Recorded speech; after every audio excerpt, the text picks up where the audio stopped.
Hey, so I've been wanting to make a video to tell my birth story. Number one, so I'll have the memory down, which I wish I would have done this with all the deliveries and babies, but also just to share it with others because I know some people want to know, and it's easier just to say it one time, one video. But yeah, so the birth story about Tylo James. Here he is real quick. There he is sleeping. So he's officially 3 days old today. So most of y'all know I was really over pregnancy. I was 40 plus 6. And let's see, so it started on Friday morning, which was the day I was gonna have my first like post-term NST and OB appointment. And I was just feeling really discouraged because I thought he would come early since he was my fourth baby. And trying all sorts of things somewhat, but also a lot of y'all know I'm really big on like going natural, just naturally going into labor plus trying to deliver naturally. So I had asked for my induction date to be the last moment possible, which is they were going to give me until like 41 plus 6, 5 or 6 was going to be my induction date, which seems so long, so far away. So then Friday morning, 3:40 in the morning, I wake up to like a pop down in my vaginal area. Like I was like half asleep and I like wake up and I'm like, what is that? And then I feel liquid leaking and I'm like, oh my God, I like pop up and my water broke. And I kept saying I wanted my water to break like in the movies and stuff because I have always had to have my membranes ruptured like in the hospital. Like the doctors have to do it. I'll usually start contractions like the first 3 births. I'll get contractions. I'll wait till they're super close and then I'll go into the hospital. And then at some point they'll ask me if I want to rupture and I'll say yeah, because once it ruptures for the first 3 pregnancies, the pain gets real. So it ruptures and I'm kind of like, oh my God, and I like freak out. And then I'm like, okay, gotta get back into like medical mode here. Like I've got 24 hours till baby has to be delivered. So I'll give it some time and, I gotta wait for the contractions to see if I get contractions. So I'm like, I'm still just going to try to live life with my water bag broken. So I lay down for a little bit and then next thing you know, I'm like, well, 5:30, 5:40, I need to get up anyway so I can eat breakfast and then wake up all the kids, get them ready for school so that I can be at my doctor's appointment by 9 a.m. So I'm trying to lay down and the next thing you know, it's like 5:20 and I'm like, let me just get up. I'm not going to go to sleep at this point. I need to be up in 10 minutes. So I get up, but I start having a couple contractions and like the timer's saying like 8-10 minutes apart. And I'm thinking since I'm a 4th time mom, like, and now that my water's broke, that things could just pop off really quick.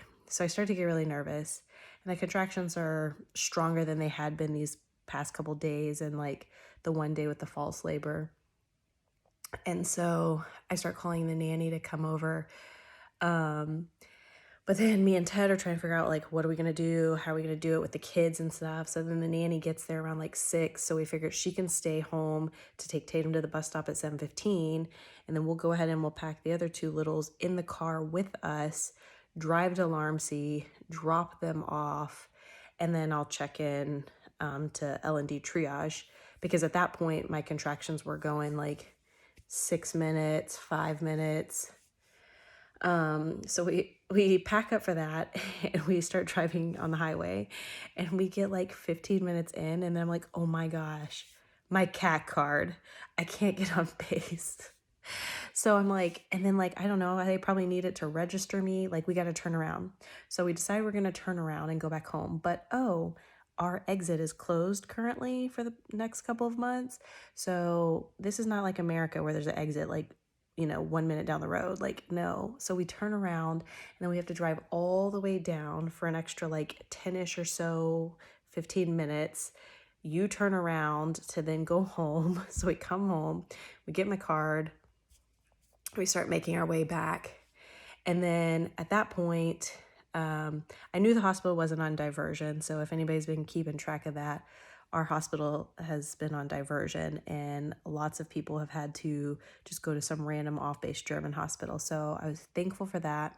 So we're driving there, but then I'm like, I should have the my ER staff help me to get up to L&D, because Ted's gonna have to drop me off at the front door, but he's gonna have to go to the daycare and drop the other kids off.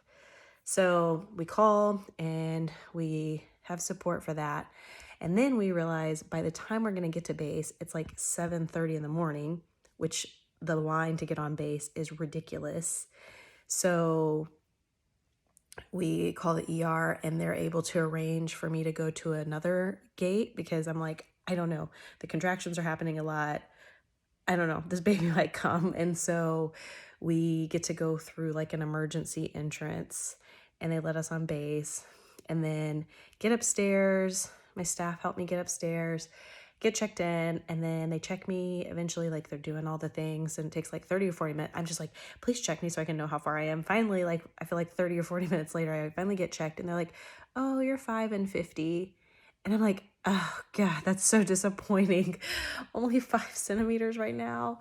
So Ted shows up, and I have to labor, and I'm just like, gosh, I was like really banking and hoping I wasn't gonna have to labor that long. So that's where my headspace was. It wasn't really truly prepared to go through all the labor and all the pains, and especially with like water broken labor pains.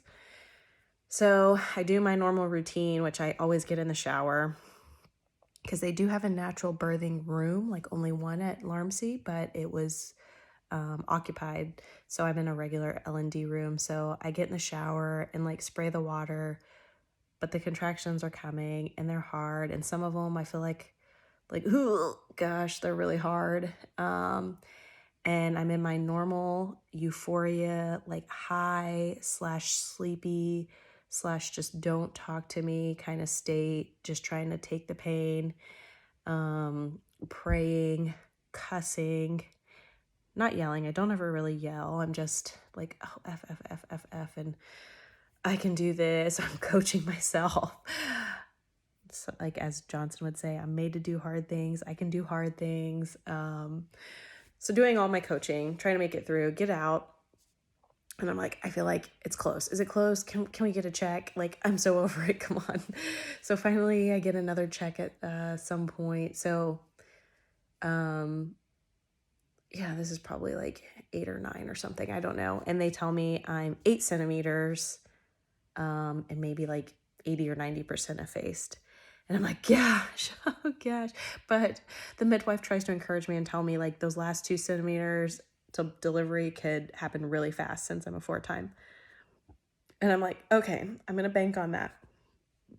And I'm normally trying to like walk around, but like I am just not feeling it at all. Like I'm not feeling this labor process. So I'm laying in the bed, which I don't like to do because I feel like it doesn't allow me to progress the way I want.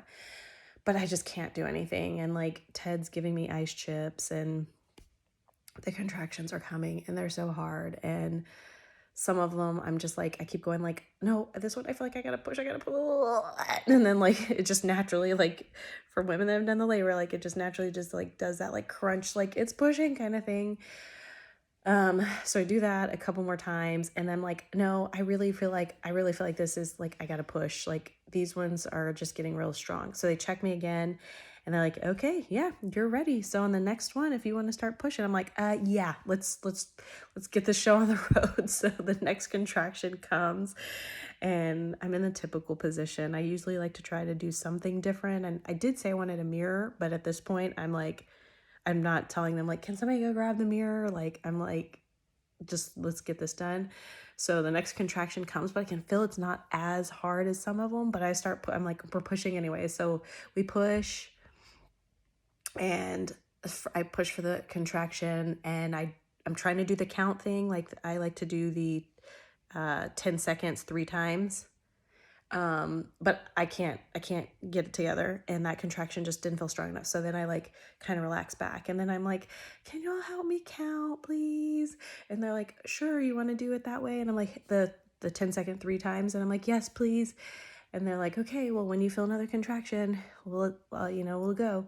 So then I'm like, I swear it was like the longest space between contractions. It probably really wasn't. But finally, the next contraction comes. I'm like, okay, here one comes. Okay. And then so they start counting and I'm pushing, breathe. And then I'm pushing, breathe. And I can feel that ring of fire. And so I'm like so excited for the ring of fire. It hurts, but he's there, which gives me motivation to just freaking push it. So I'm pushing, I push it, and I can feel the ring of fire kind of releases. And I can tell through them talking, like his head is out. And then my contractions kind of dying down. They're like, if your contractions dying down, you can relax on the pushing. And then, but I'm like, no, I want him out. Like I can feel the pressure there. And so I keep like pushing. And then she's like, his head's out, his shoulders are out. He's just a big baby. Push. She just keeps reassuring me, I guess, and the nurses to know that like the reason he's stuck is not because of shoulder dystocia, which Titus did have. But she's like, okay, keep pushing, mama. You're right there. Just push. Like, and normally most times people's babies slip out. Like once the head and shoulders are out, they just kind of come on out after that. But like, nope, he's so big. So I'm like, push. And I push and then he pops out and life was great. And so then I always like to do the skin to skin immediately and the delayed cord clamping. And then like my mindset is I always like try to get them to latch within like 20 minutes of delivery. So yeah, I put him there and he latched on and things have been good. And when he first came out, he was clearly very purple and all that. And he did have the nuchal cord twice that she had to release. But he wasn't crying that much. And then me and my medical staff, I'm like, why is he not crying yet? You know, like APGAR scores, I don't know. But he kind of made a little noise and then he was pinking up anyways and things like that. But he just never really like cried that much. And they're all like, oh, maybe he's just really calm. And I'm here to tell you, day 3, he has been, a lot more calm than my others. Like, he doesn't cry too much. Like he pretty much cries when it's about time, like for him to eat.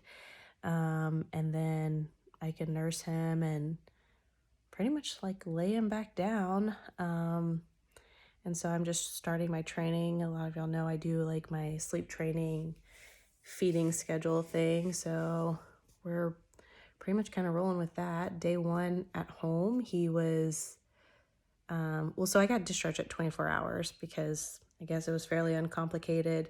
The only true complication was that he was big, and so he had to have his sugars checked for the 24 hours, which were all good. So then we got discharged, which that's a whole nother story. Might have been a good decision, might not have been the best decision for me, like to heal and stuff. But yeah, so he was day 1 or night number 1 at home. He kind of like cried a little bit and just seemed to like a nurse or need to be held a little bit more. But then day 2, I keep him downstairs in the light and the noise and try to keep him up a little more in the day. And then he kind of pretty much slept on schedule and I would like wake him up or he would kind of naturally wake up at that like 2.5, 3 hour mark. So, yeah. The only other thing with this birth is that I always get pubic symphysis pain. But this time after delivery, it felt like pubic symphysis torn.